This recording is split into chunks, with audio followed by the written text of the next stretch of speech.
ఉన్నారు? అందరూ బాగున్నారు కదా? నేను కూడా చాలా చాలా బాగున్నానండి. ఒక చిన్న టిప్ చెప్తానండి. ఇప్పుడు మన నెయ్యి బాటిల్ ఉంటుంది, చివరి ఉంది నెయ్యి, దాన్ని తీయాలి ఎలాగా? ఈ స్పూన్లు పెడితేనేమో చేతి అంతటికి అందుకుంటుంది, కొన్నిటికేం కింద దొరకదు కదా కదా మాకు తెలుసులేమ్మా అంటారు ఇది వాడేవాళ్ళు. ఈ స్పూన్ పెడితే లాస్ట్ది దొరకకుండా ఎక్కడ పోతుంది అంటారు? ఎలా ఉంది టిప్పు? పోలా? అదిరిపోలా? పోలేదా?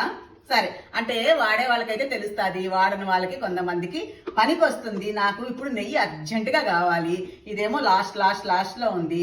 సో ఈ స్పూన్ పెట్టామంటే చెయ్యంతా అవుతుంది. ఇప్పుడు ఇలాంటి స్పూన్లు ఉన్నాయనుకోండి చక్కగా, ఇది దీనికే కాదండి, మనం పొయ్యి చిన్న చిన్న కడాయిలు పెట్టి తడక అవి వేస్తూ ఉంటాం కదా పోపులు, అవి దగ్గరగా వెళ్ళేదానికన్నా ఇలా దూరం నుంచి డింగ్ డింగ్ డింగ్ అనేసి మనము ఫ్రై చేసుకోవచ్చు అనమాట. ప్రస్తుతానికైతే ఈ నెయ్యిది చక్కగా నాకు యూజ్ అవుతుంది. చూసారా, లాస్ట్లో ఉన్నది కూడా లాగేసామన్నమాట. అది సంగతి. యూజ్ అయితే యూజ్ చేసుకోవచ్చు.